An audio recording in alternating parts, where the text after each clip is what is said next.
থেরাপিস্টের রুমে আমার ছেলে চায় আমাকে রোমান্টিক পার্টনার করতে। আমি বিশ্বাস করতে পারছিলাম না যখন আমার ছেলে নীরব বলল, ফ্যামিলি থেরাপিস্টের কাছে গিয়ে আমাদের সম্পর্কের কনফ্লিক্ট নিয়ে আলোচনা করতে গিয়ে বুঝতে পারলাম, মা, আমার তোমার প্রতি টানের কারণ আমি তোমাকে রোমান্টিক পার্টনার হিসেবে দেখতে শুরু করেছি। এটা স্বীকার করতে আমার আর ভয় নেই। থেরাপিস্টের রুমে আমরা গিয়েছিলাম ছেলের আচরণগত সমস্যার জন্য। সেখানে থেরাপিস্ট আমাদের বিভিন্ন প্রশ্ন করেছিলেন আর এক পর্যায়ে নীরবকে একা কথা বলতে বলেছিলেন। আমি কল্পনাও করিনি সেখানে সে এমন কথা বলবে। অসম্ভব। এই থেরাপিস্ট কি শিখিয়েছেন তোমাকে? আমি রাগে ফুঁসতে লাগলাম।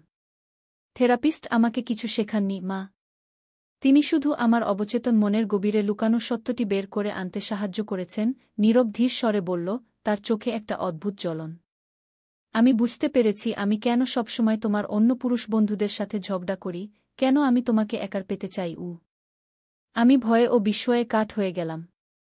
আমার নিজের সন্তান আমাকে এভাবে দেখে? এই সে কী ধরনের অপরাধবোধ আমার মধ্যে তৈরি করতে চাইছে? কোথায় ভুল হলো আমার? মা, আমি জানি এটা অস্বাভাবিক শোনাচ্ছে। নীরব আমার হাত ধরার চেষ্টা করল, কিন্তু আমি হাত সরিয়ে নিলাম। কিন্তু আমার হৃদয় যা বলছে আমি তাই তোমাকে জানাচ্ছি।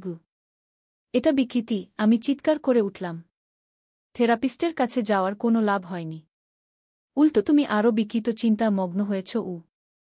এই গল্পটি সম্পূর্ণ শুনলে আপনাদের পানি অটোমেটিক বের হয়ে যাবে, সো যত দ্রুত সম্ভব হাতের কাছে টিস্যু নিয়ে বসে পড়ো। বিছানার চাদর যেন নষ্ট না হয় সেটা সম্পূর্ণ খেয়াল রাখার অনুরোধ জানিয়ে গল্পটি এখন শুরু করব। তার আগে সর্বশেষ অনুরোধ, দয়া করে এমন পানি বের করার গল্প নিয়মিত শুনতে আমাদের চ্যানেলটি সকলেই সাবস্ক্রাইব করুন। ধন্যবাদ। হ্যালো বন্ধুরা, আমার নাম শ্রাবন্তী রায়। আমার বয়স ৪২ বছর। আমার স্বামীর নাম অনিন্দ রায়, বয়স ৪৫ বছর। আমাদের ২ সন্তান, অর্ণব আর দীপা। অর্ণব ১৯ বছর বয়সী, কলেজে পড়ে। দীপা ১২ বছর বয়সী, স্কুলে যায়। আমাদের সাথে একটি অদ্ভুত ঘটনা ঘটেছিল। সেদিন ছিল শীতের একটি শান্ত সন্ধ্যা। আমাদের পরিবার সবাই মিলে বসে টিভি দেখছিলাম। আমার স্বামী অনিন্দ মোবাইলে কোনো একটা বিজনেস ইমেইল চেক করছিল। অর্ণব তার কলেজের বন্ধুদের সাথে কথা বলছিল, আর দীপা এসে আমার পাশে বসল। মা, আমাদের স্কুলে নতুন শিক্ষক এসেছেন, দীপা চুপি চুপি বলল। তার নাম রুদ্র সরকার। উনি অদ্ভুত। অদ্ভুত মানে? উনি কি বাচ্চাদের সাথে খারাপ আচরণ করেন? আমি উদ্বিগ্ন হয়ে জিজ্ঞেস করলাম। না মা, তেমন কিছু না। উনি সবসময় বলেন যে আমাদের ভিতরে অদ্ভুত শক্তি লুকিয়ে আছে। কিছু বাচ্চার সাথে উনি আলাদাভাবে কথা বলেন, তাদের বিশেষ ক্লাস নেন। আমি দীপার কথায় তেমন গুরুত্ব দিলাম না। ছোটরা প্রায় কল্পনাপ্রবণ হয়ে থাকে। কিন্তু পরের দিন স্কুলে যাওয়ার সময় দীপা একটা অদ্ভুত কথা বলল। মা, তুমি জানো, রুদ্র স্যার বলেছেন আমি স্পেশাল। আমার মধ্যে নাকি অন্য কোনো আত্মা বাস করে। এই কথা শুনে আমি চমকে উঠলাম। এক শিক্ষক ১২ বছরের বাচ্চাকে এরকম কথা বলছেন? এটা কেমন ধরনের শিক্ষা? আমি সেদিনই দীপার স্কুলে গেলাম রুদ্র সরকারের সাথে কথা বলতে। স্কুলে পৌঁছে প্রিন্সিপালের কাছে গেলাম। প্রিন্সিপাল শ্রী অমিতাভ সেন আমাকে জানালেন যে রুদ্র সরকার স্কুলের নতুন সাইকোলজি টিচার। তিনি অত্যন্ত মেধাবী, বিদেশে পড়াশোনা করেছেন এবং বাচ্চাদের মনস্তত্ত্ব বুঝতে তার জুড়ি নেই। ভদ্রলোক বাচ্চাদের মধ্যে বিভিন্ন ট্যালেন্ট খুঁজে বের করেন, প্রিন্সিপাল বললেন। তবে তার পদ্ধতি অনেকটাই প্রচলিত ধারার বাইরে। তবে ফলাফল চমৎকার। আমি রুদ্র সরকারের সাথে দেখা করতে চাইলাম। আমাকে তার রুমে নিয়ে যাওয়া হলো। রুদ্র সরকার ৩০-৩৫ বছর বয়সী, লম্বা, পাতলা চেহারার একজন ভদ্রলোক। তার চোখে ছিল একজোড়া গভীর কালো ফ্রেমের চশমা, যার পেছনে তীক্ষ্ণ দৃষ্টি লুকিয়েছিল। আমি যখন কক্ষে প্রবেশ করলাম তিনি একটি বইয়ে ডুবেছিলেন। শ্রাবন্তী দেবী, আসুন, তিনি আমার দিকে না তাকিয়েই বললেন। আমি আপনার অপেক্ষায় ছিলাম। আমি চমকে উঠলাম। আমি এই লোকটিকে আগে কখনো দেখিনি। সে কিভাবে আমার নাম জানল? আপনি কিভাবে আমার নাম জানলেন? আমি জিজ্ঞেস করলাম। আপনার মেয়ে দীপা অত্যন্ত মেধাবী একটি বাচ্চা। সে আমাকে আপনার বিষয়ে বলেছে। তিনি সহজভাবে উত্তর দিলেন। আমি জানি আপনি আমার কিছু শিক্ষা পদ্ধতি নিয়ে উদ্বিগ্ন। আমি সরাসরি বিষয়ে এলাম। আপনি দীপাকে বলেছেন যে তার মধ্যে অন্য কোনো আত্মা বাস করে? এটা কি ধরনের কথা? রুদ্র সরকার মৃদু হাসলেন। দীপা একটি বিশেষ মেয়ে। তার মধ্যে অতীতের স্মৃতি আছে, পূর্বজন্মের স্মৃতি বলতে পারেন। আমি কেবল তাকে উৎসাহিত করছিলাম যেন সে তার এই স্পেশাল ট্যালেন্টকে বিকশিত করতে পারে। এসব কি বাজে কথা, আমি প্রায় হেসে ফেললাম। পূর্বজন্ম? আত্মা? এসব তো অবৈজ্ঞানিক। রুদ্র সরকার তার চশমা খুলে আমার দিকে তাকালেন। তার চোখ ছিল অদ্ভুতভাবে গাঢ়, প্রায় কালো। শ্রাবন্তী দেবী, আপনি কি ঐশ্বর্যপুর নামক গ্রামটির কথা শুনেছেন? আমি হঠাৎ থমকে গেলাম। ঐশ্বর্যপুর? এই নামটি আমার কানে কেমন যেন পরিচিত মনে হল। কিন্তু আমি নিশ্চিত ছিলাম যে আমি এই জায়গার নাম আগে কখনো শুনিনি। না, কোনো ঐশ্বর্যপুর গ্রামের কথা আমি জানি না, আমি দৃঢ়তার সাথে বললাম।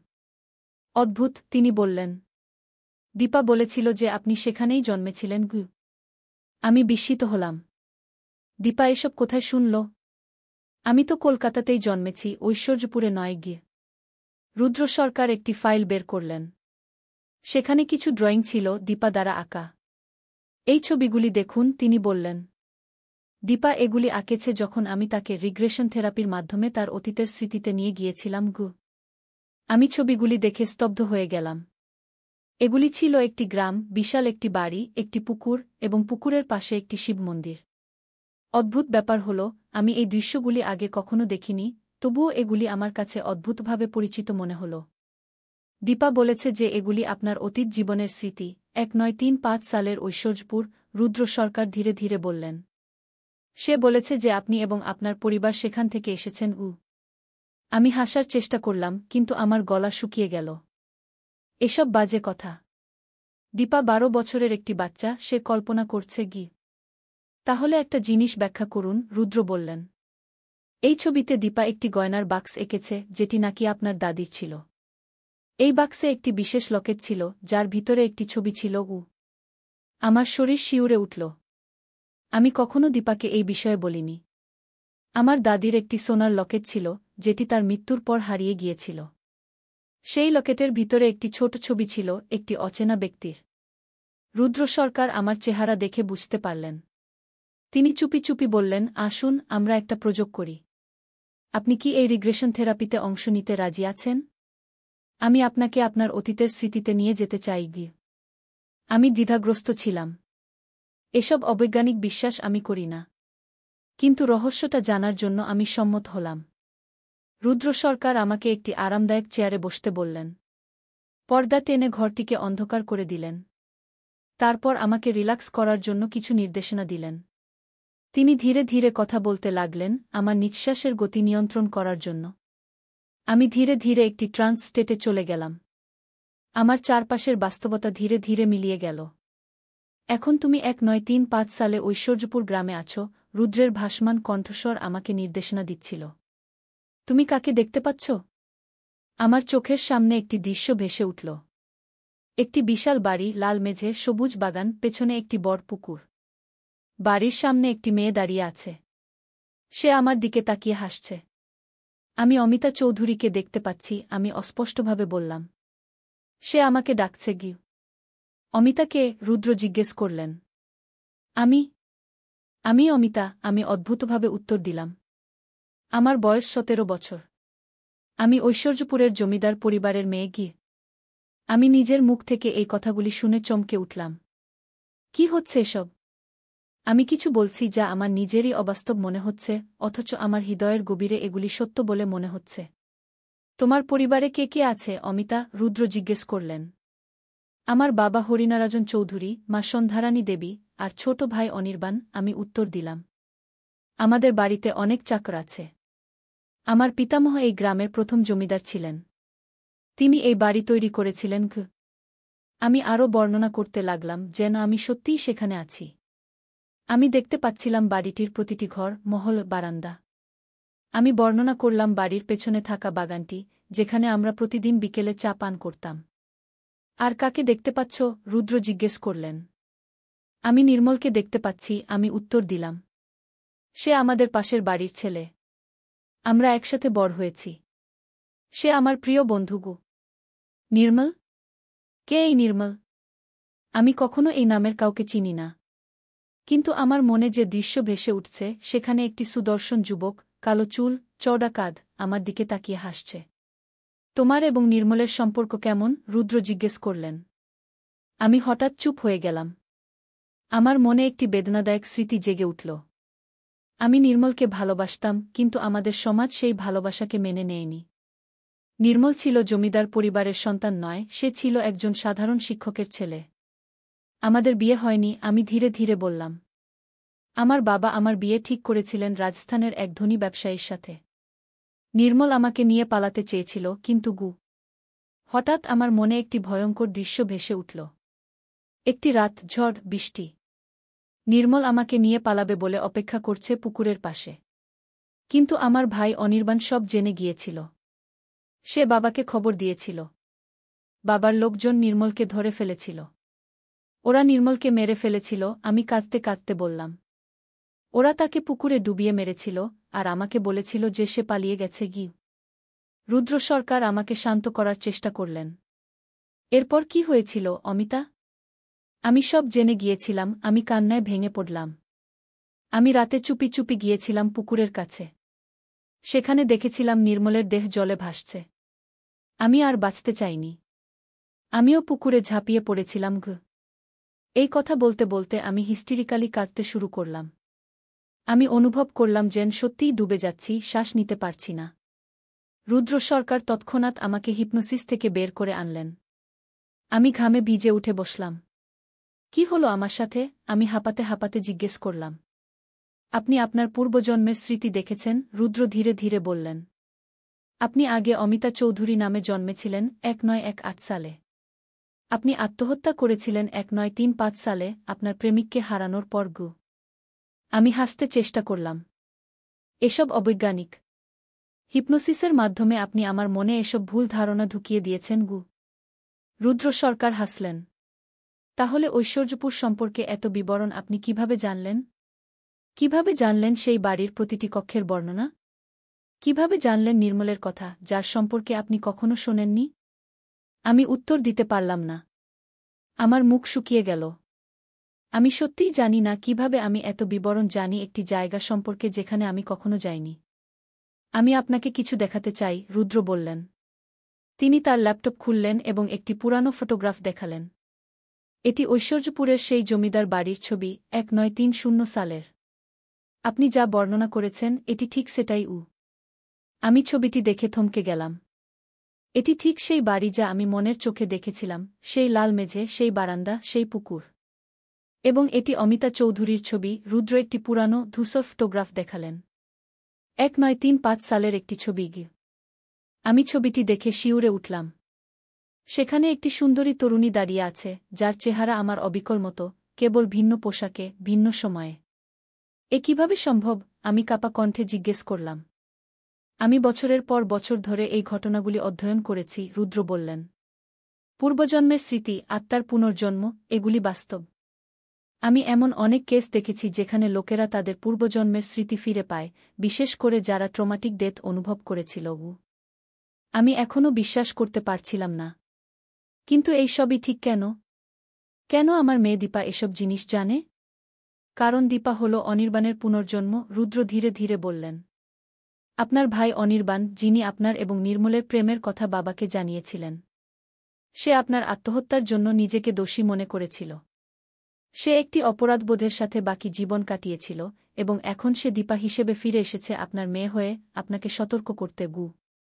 সতর্ক করতে? কিসের জন্য? আমি জিজ্ঞেস করলাম। রুদ্র গম্ভীর হয়ে গেলেন। ঐশ্বর্যপুর এখনও আছে। সেই পুকুরটিও আছে। কিছু লোক বিশ্বাস করে যে পুকুরটি অভিশপ্ত, কারণ সেখানে বহু বছর ধরে অনেক দুর্ঘটনা ঘটে চলেছে। দীপা আপনাকে সাবধান করতে চাইছে, কারণ হঠাৎ দরজায় একটি নখ হল। আমরা দুজনেই চমকে উঠলাম। দরজা খুলতেই দেখলাম অনিন্দ, আমার স্বামী, দাঁড়িয়ে আছে। তার চোখে মুখে উদ্বেগ।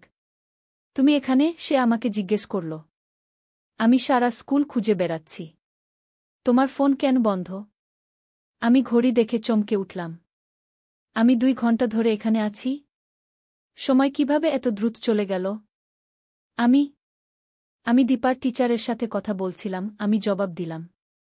অনিন্দ রুদ্র সরকারের দিকে তাকালো, তারপর আমার দিকে। বাড়িতে একটা জরুরি ফোন এসেছে। আমার কাকা মারা গেছেন। আমাদের ওনার শেষকৃত্যের জন্য কাল সকালেই যেতে হবে। কোথায়? আমি জিজ্ঞেস করলাম। একটা গ্রাম, কলকাতা থেকে কিছু দূরে। তুমি শুনেও থাকবে না, ঐশ্বর্যপুর গু। আমার হাত পা ঠান্ডা হয়ে গেল। ঐশ্বর্যপুর? সেই একই জায়গা যা আমি এইমাত্র দেখলাম আমার দৃষ্টিতে। এটা কি ধরনের কাকতালীয় ঘটনা? রুদ্র সরকার হঠাৎ উদ্বিগ্ন হয়ে উঠলেন। আপনি ঐশ্বর্যপুর যাচ্ছেন? তিনি জিজ্ঞেস করলেন। অনিন্দ একটু অবাক হয়ে বলল, হ্যাঁ কাকা, সেখানেই থাকতেন। তার একটা পুরনো বাড়ি আছে সেখানে, সেটা এখন আমাদের উত্তরাধিকার সূত্রে পাওয়া। কেন, আপনি জানেন সেই জায়গা? রুদ্র সরকার আমার দিকে একবার তাকালেন, তারপর অনিন্দকে বললেন, না, শুধু আমি ওই নামটা আগে শুনেছি। এটা একটা ঐতিহাসিক জায়গা। আমরা স্কুল থেকে বিদায় নিলাম। বাড়ি ফেরার পথে আমি অস্থির বোধ করছিলাম। এই সব ঘটনা কি শুধু কাকতালীয়, নাকি এর পেছনে কোনো রহস্য লুকিয়ে আছে? আমি কি সত্যিই অমিতা চৌধুরীর পুনর্জন্ম? আর অনিন্দর কাকাকে ছিলেন যিনি ঐশ্বর্যপুরে থাকতেন? বাড়ি ফিরে আমরা ট্রাভেলের জন্য প্রস্তুতি নিতে লাগলাম। অর্ণব এবং দীপাকে আমরা জানালাম যে আমাদের কাল সকালে ঐশ্বর্যপুর যেতে হবে। ঐশ্বর্যপুর? দীপা চমকে উঠল। তার চোখে একটা অদ্ভুত ভয় ফুটে উঠল। না, আমরা সেখানে যেতে পারি না। কেন মা? অনিন্দ বিস্মিত হয়ে জিজ্ঞেস করল। তুমি কি জানো ঐশ্বর্যপুর কোথায়? না, আমি জানি না, দীপা কাঁপা গলায় বলল। কিন্তু আমি সেখানে যেতে চাই না। সেখানে একটা পুকুর আছে, অভিশপ্ত। আমরা সবাই অবাক হয়ে দীপার দিকে তাকালাম। অর্ণব হাসতে লাগল। পাগল হয়েছিস? অভিশপ্ত পুকুর? তুই কোথায় শুনলি এসব? দীপা আমার দিকে তাকাল, তার চোখে একটা অদ্ভুত অনুনয়। মা, তুমি জানো আমি কি বলছি, তাই না? তুমি রুদ্র স্যারের সাথে কথা বলেছ। তিনি তোমাকে বলেছেন গি? অনিন্দ বিস্মিত হয়ে আমার দিকে তাকাল। কি হচ্ছে এসব? রুদ্র স্যারকে? দীপা কি বলছে? আমি অনিন্দকে সব কিছু বললাম, রুদ্র সরকারের সাথে আমার সাক্ষাৎ, হিপনোসিস সেশন এবং আমার দেখা দৃশ্যগুলি। অনিন্দ প্রথমে হাসল, ভাবল আমি মজা করছি। কিন্তু যখন সে দেখল আমি কতটা সিরিয়াস, সে গম্ভীর হয়ে গেল। শ্রাবন্তী, তুমি কি সত্যিই বিশ্বাস করো এসব? সে জিজ্ঞেস করল। পূর্বজন্ম? আত্মার পুনর্জন্ম? এগুলো অবিজ্ঞানিক। আমিও তাই ভেবেছিলাম, আমি বললাম। কিন্তু কিভাবে ব্যাখ্যা করবে যে দীপা জানে ঐশ্বর্যপুরের কথা? কিভাবে সে জানে সেখানে একটি পুকুর আছে? এবং সবচেয়ে বড় কথা, কিভাবে জানে সেটা অভিশপ্ত? অনিন্দ চিন্তিত হয়ে পড়ল। তারপর হঠাৎ তার চোখ উজ্জ্বল হয়ে উঠল। আমি জানি। আমার কাকা রবিশঙ্কর রায়, তিনি কয়েকবার এখানে এসেছিলেন। সম্ভবত তিনি দীপাকে ঐশ্বর্যপুরের গল্প শুনিয়েছিলেন। সেই পুকুরের কথাও বলে থাকতে পারেন। কিন্তু দীপা মাথা নাড়ল। না বাবা, রবি ঠাকুরদা আমাকে কোনো পুকুরের কথা বলেননি। আমি কোথাও শুনিনি। আমি জানি না কিভাবে আমি জানি। আমি শুধু জানি সারারাত আমরা চিন্তায় ডুবে রইলাম। পরদিন সকালে আমরা ঐশ্বর্যপুরের উদ্দেশ্যে রওনা দিলাম। গাড়িতে দীপা অস্বস্তিতে ছটফট করছিল। সে বারবার বলছিল যে সে সেখানে যেতে চায় না। কিন্তু আমরা তাকে বোঝালাম। দেখো দীপা, আমাদের যেতে হবে। রবি ঠাকুরদার শেষকৃত্য। সেটা আমাদের কর্তব্য। যখন আমরা ঐশ্বর্যপুরে পৌঁছালাম, আমি আবার সেই অদ্ভুত অনুভূতি পেলাম, যেন আমি এখানে আগেও এসেছি। গ্রামটি ছিল ছোট কিন্তু সুন্দর। গ্রামের মাঝখানে একটি বিশাল দিঘি, তার পাড়ে সারি সারি বেলগাছ। আমরা ওখানে গিয়ে পৌঁছালাম রবিশঙ্কর রায়ের বাড়িতে। বাড়িটি দেখে আমি শিউরে উঠলাম। এটি ঠিক সেই বাড়ি যা আমি আমার দৃষ্টিতে দেখেছিলাম, সেই জমিদার বাড়ি। এটি এখন অবশ্য অনেকটাই জীর্ণ, কিন্তু স্থাপত্য এখনও ঠিক সেরকমই ছিল। অনিন্দ নিজেও একটু অবাক হয়ে বলল, আমি বছরের পর বছর ধরে কাকার এই বাড়ির কথা শুনেছি, কিন্তু কখনো এখানে আসিনি। এটা ভাবা যায় না যে এত বড় একটা বাড়ি ছিল তার। আমরা বাড়ির ভিতরে প্রবেশ করলাম। বাড়ির পরিচারক বিপিন আমাদের অভ্যর্থনা জানাল। সে বলল, রবিবাবু ভালো মানুষ ছিলেন। তিনি এই বাড়িটি সারিয়ে তুলতে চেয়েছিলেন, কিন্তু শেষ পর্যন্ত পারেননি। তার ইচ্ছা ছিল এটিকে একটি হেরিটেজ হোটেলে পরিণত করা। এটা কি কোনো জমিদার বাড়ি ছিল? আমি জিজ্ঞেস করলাম। হ্যাঁ ম্যাডাম, এটা চৌধুরী পরিবারের বাড়ি ছিল। তারা ছিলেন এই গ্রামের জমিদার। 1935 সালে এখানে একটা দুর্ঘটনা ঘটে। জমিদারের মেয়ে অমিতা চৌধুরী পুকুরে ডুবে মারা যায়। তারপর থেকে এই বাড়ি অভিশপ্ত বলে মনে করা হয়। আমার হাত পা ঠান্ডা হয়ে গেল। অমিতা চৌধুরী? এটা কি সত্যি হতে পারে? এই বাড়ির পেছনে কি একটা পুকুর আছে? দীপা হঠাৎ জিজ্ঞেস করল। বিপিন দীপার দিকে অবাক হয়ে তাকাল। হ্যাঁ মা, বাড়ির পেছনে একটা পুকুর আছে আর পুকুরের পাশে একটা শিব মন্দির। কিন্তু সেখানে যাওয়া বারণ। পুকুরটা অনেক গভীর আর সেখানে অনেক দুর্ঘটনা ঘটেছে। দীপা ভয়ে কাঁপতে লাগল। আমি বলেছিলাম মা, আমি বলেছিলাম আমরা এখানে আসা উচিত না। সেদিন সন্ধ্যায় রবিশঙ্কর রায়ের শেষকৃত্য সম্পন্ন হল। অনেক লোকজন এসেছিল। ঐশ্বর্যপুরের প্রায় সবাই এসেছিল শ্রদ্ধা জানাতে। আমি দেখলাম অনেক বৃদ্ধ লোক রবিশঙ্কর রায়ের সাথে ছবি তুলছে, তার সাথে কথা বলছে। একজন বৃদ্ধ মহিলা, যার বয়স প্রায় ৮০, আমার দিকে তাকিয়ে থমকে গেলেন। তিনি ধীরে ধীরে আমার কাছে এলেন। অমিতা, তিনি ধীরে ধীরে বললেন। অমিতা, তুমি ফিরে এসেছ? আমি অবাক হয়ে বললাম, না, আমার নাম শ্রাবন্তী। আমি রবিশঙ্কর রায়ের ভাইপোর বউ। বৃদ্ধা তীক্ষ্ণ দৃষ্টিতে আমার দিকে তাকালেন। তোমাকে দেখে অমিতা চৌধুরীর কথা মনে পড়ে গেল। তুমি হুবহু তার মতো দেখতে।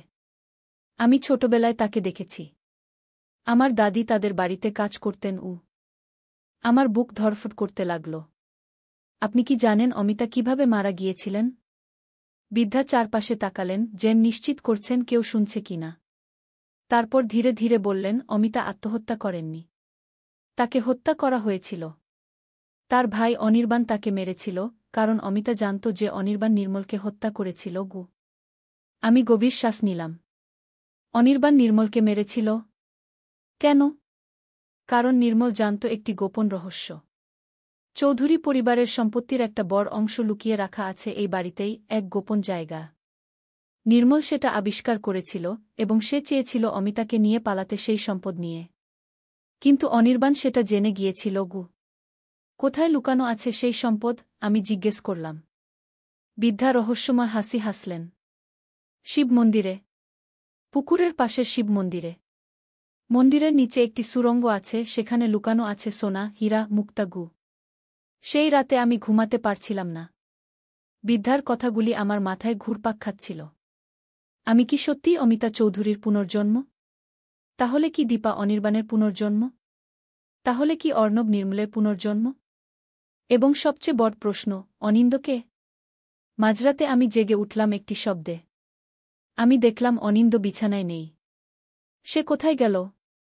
আমি উঠে তাকে খুঁজতে লাগলাম। আমি বাড়ির বিভিন্ন কক্ষে গেলাম, কিন্তু কোথাও তাকে পেলাম না। তারপর আমি দেখলাম বাড়ির পেছনের দরজা খোলা। আমি বাইরে গেলাম আর দেখলাম অনিন্দ পুকুরের দিকে যাচ্ছে। আমি তাকে ডাকলাম, কিন্তু সে শুনল না। আমি তার পেছনে পেছনে গেলাম। সে পুকুরের পাশের শিব মন্দিরে প্রবেশ করল। আমি লুকিয়ে লুকিয়ে তাকে অনুসরণ করলাম।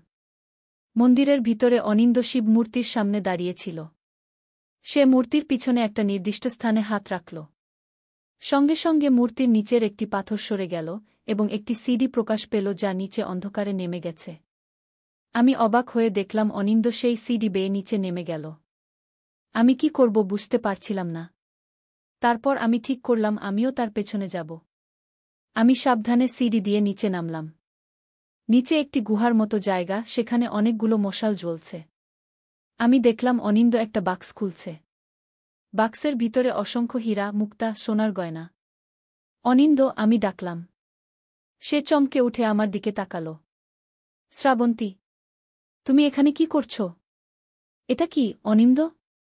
তুমি এখানে কি করছ? আমি জিজ্ঞেস করলাম। অনিন্দ হাসল। শ্রাবন্তী, এটা চৌধুরী পরিবারের সম্পদ। আমার কাকা রবিশঙ্কর এটার কথা জানতেন। তিনি মৃত্যুর আগে আমাকে একটি চিঠি দিয়েছিলেন, যাতে এই গুহার কথা লেখা ছিল। কিন্তু এটা তো চুরি, আমি বললাম। চুরি? নাশ।